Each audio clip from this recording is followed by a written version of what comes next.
Studio green பட நிறுவனத்தின் அதிகாரப்பூர்வமான தயாரிப்பாளராக கே. ஞானவேல் ராஜா இருந்தாலும், அந்நிறுவனத்தில் நடிகர் சூர்யா, நடிகர் கார்த்தி, சூர்யாவின் உறவினர்களான எஸ்.ஆர். பிரபு, எஸ்.ஆர். பிரகாஷ் ஆகியோரும் பங்குதாரர்கள்.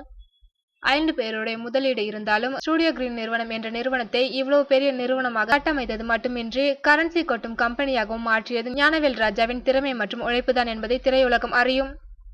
அப்பற்பட்ட வளர்ச்சியும் லாபத்தையும் கட்டிய பிறகு ஞானவேல் ராஜா மீது சூர்யா பிரதர்ஸ்க்கு என்னவோ வருத்தம். அந்த வருத்தம் விஸ்வரூபம் எடுத்து வெளியே தெரிவதற்குள் 4 சுவற்றுக்குள் பேசி முடித்து ஸ்டுடியோ கிரீன் நிறுவனத்திலிருந்து வெளியேறுகிறார் சூர்யா.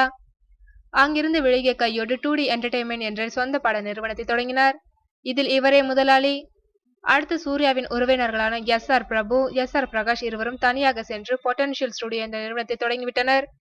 அவர்களின் தயாரிப்பு தான் மாயா திரைப்படம்.